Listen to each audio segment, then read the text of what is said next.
자,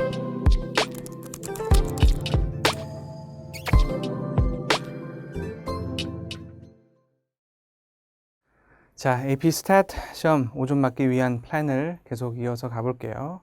이제 겨울방학 때까지 여러분들이 어느 정도 기초도 리뷰를 하거나 학교에서 수업을 따라하거나 아니면 여러분들이 혼자 공부하거나 이런 식으로 진행을 했을 거예요.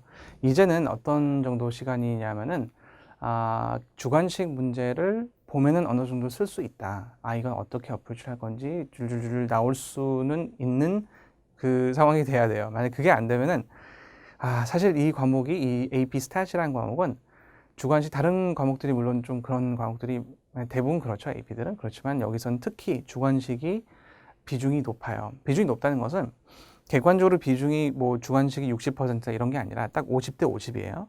그래서 이제 그 FRQ는 40문제, 그 다음에 뭔 소리? MCQ가 40문제, FRQ가 6문제 나오는데 FRQ가 5문제 약간 단답형 비슷한 문제가 단답형이라고 그러면 너무 단답형이라고 하기에는 너무 길어요. 하지만 이 문제들은 다섯 문제가 나오고 그다음에 6번째 문제가 좀 길어요. 비중도 크고. 그래서 그 6번째 문제가 전체 FRQ의 한 25%를 차지해요. 그리고 그러니까 조금 비중이 높다. 점수가 더 많이 나오니까 더 중요하다. 이렇게 생각하시면 되겠고 그만큼 더 복잡해요.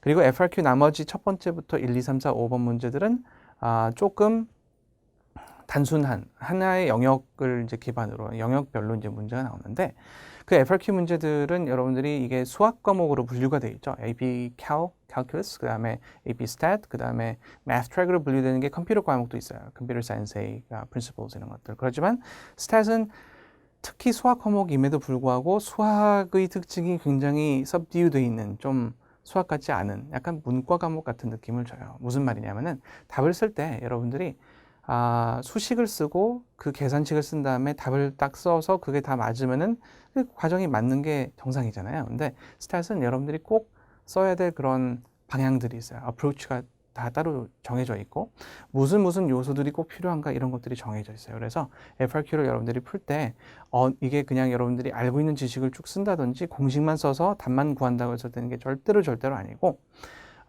굉장히 정형화되어 있어요. 그 정형화된 문제 포맷을 여러분들이 숙지를 해야 돼요. 그래서 FRQ가 상당히 비중이 높다. 또 한 가지 FRQ를 난이도 높게 만들어주는 이유가 뭐냐면은 FRQ 문제가 채점이 뭐 이 부분이 나오면은 1점, 요게 1점 이런 식으로 해서 합계 4점 뭐 이런 식으로 채점이 되면 굉장히 쉬울 거예요. 차라리. 그렇지만 여기서는 그런 식으로 점검을 하지 않고 sub question들, 즉 FRQ 1번에 뭐 A랑 B가 있잖아요. 그 sub question들이 2개가 됐던 3개가 됐던 대부분들 3part로 스코링을 하거나 4part로 스코링을 해요. 그러니까 3part는 A의 일부분, A의 두 번째 부분, B를 한 부분 이렇게 해서 3가지 파트로 나눈 다음에 그 3가지 파트가 전부 다 맞아야지 full 4포인트가 나와요. 그것까지 문제가 없는데 everybody expects that. 하지만 여기서 만약에 여러분들이 하나가 incorrect가 아니라 그러니까 각 섹션들은 essentially correct, partially correct, 그 다음에 incorrect 이 세 단계로 나눠요. 그러니까 맞느냐, 틀리느냐, 부분 점수냐 이건데 하나만 부분 점수가 나오더라도 그 4점 만점이 3점으로 떨어져요. 3.5점 뭐 이런 게 나올 수도 있어요. 그 문제 스코링한 스킨 따라서. 하지만 대부분 굉장히 쉽게 partially correct가 나온다면 굉장히 쉽게 3점으로 떨어져요. 자, 이게 뭐 10점에서 9점으로 떨어진다 이러면은 별 문제가 안 될 텐데 이거는 만점이 한 문제당 만점이 4점이에요. 그러니까 각 FRQ 문제 6개 중에 1, 2, 3, 4, 5, 6이 전부 다 0에서부터 4점까지 있어요. 그러니까 거기서 4점에서 3점으로 떨어진다는 게 생각해 보면은 100점에서 75점으로 떨어진다는 거예요. 그렇기 때문에 이 AP 스타일 과목을 5점을 맞으려면 여러분들이 평균적으로 한 75% 정도를 겨냥을 해야 되는데 그거를 하나 틀림으로 인해서 하나를 틀리는 것도 아니고 뭐 하나 빼먹는 거에 의해서 바로 그 선까지 내려간다는 거죠. 그래서 FRQ를 기준선인 75선으로 맞추기가 굉장히 힘들어요. 실질적으로 여러분들은 거의 다 맞춘다고 생각해야지 간신히 70에서 80 사이가 나와요. 그러면은 MCQ가 중요해지겠죠. MCQ, multiple choice를 여러분들이 거의 있을 수 있는 거는 다 맞춘다고 생각해야 되고 실제로 70% 마크를 따진다면은 한 28개 쪽 30개 못 미쳐도 큰 상관은 없거든요. 40개 만점에. 그런데 여러분들이 이거를 그 FRQ에서 마진이 전혀 없는 거를 고려를 하면은 멀티플 초이스는 35개까지 맞춰줘야 돼요. 그러니까 거의 다 맞추고 한 서너 개 정도 틀린다. 이 정도를 해줘야지 5점을 맞출 수 있는 굉장히 좋은 베이스가 생겨요.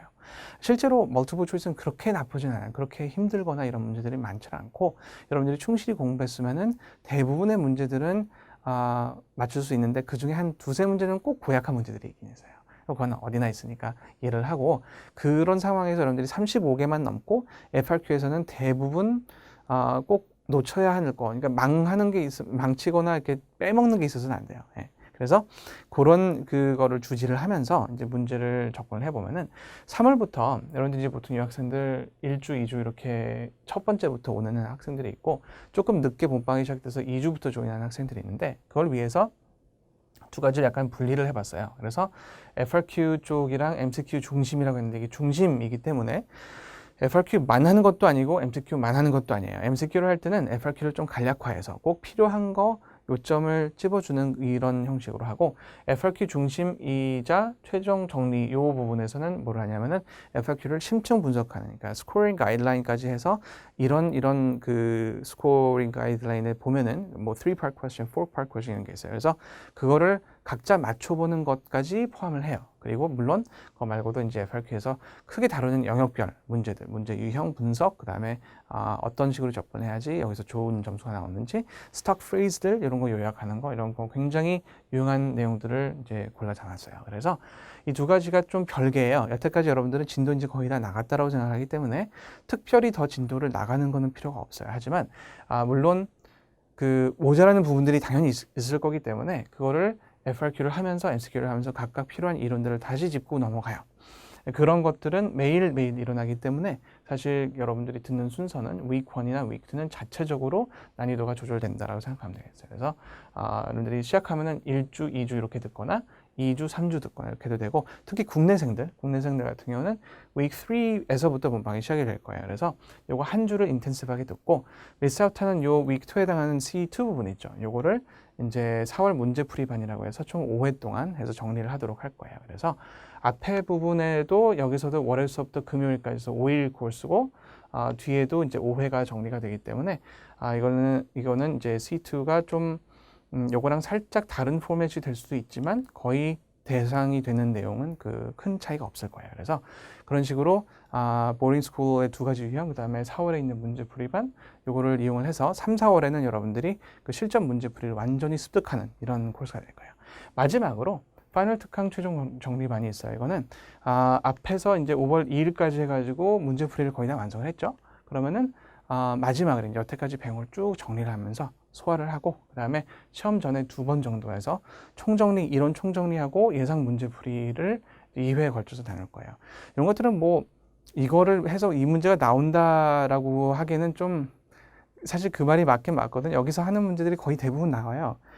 그런데 그 여태까지 많이 했었던 거기 때문에 이것만 나온다라고 볼 수는 없어요. 그러니까 뭐 쪽집게다 이렇다기보다는 실제로 그렇게 느낄 수도 있겠지만 여기서 나온 문제들 여러분들이 대부분 한 번씩 겪어봤던 문제의 그 상향된 버전일 거예요. 그래서 그런 문제들을 풀어보고 정리를 하고 나서 시험에 들어가면 돼요. 하여튼 그 시험 날짜가 여기서 이제 5월 13일 날 파이널 특강 두 번째가 있고 그 다음에 5월 15일이 시험이죠. 그래서 5월 15일 날 열심히 그 답을 쓰고 이제 5점을 맞을 수 있는 그런 강의를 만들어 봤어요. 근데 그 사실 스탯이라는 과목이 좀 막막할 수도 있어요. 처음에 FRQ를. 그래서 이 그 강의들의 포커스는 뭐냐면 여러분들이 맨 처음에는 FRQ를 얼마나 잘 내 걸로 만들 수 있는가 요거를 한 다음에 그 다음에 멀티플 초이스에서 실수를 안 하는 방법 이런 거에 이제 미리 포커스가 맞춰져 있어요. 그래서 여러분들이 혼자 하는 것보다는 훨씬 효율적으로 모든 지식들을 필요한 지식을 5점을 위해서 필요한 지식들을 습득할 수 있도록 도와줄 테니까 하여튼 여러분들 열심히 잘 따라와서 이번에도 5점을 많이 맞아봐요. 알겠죠?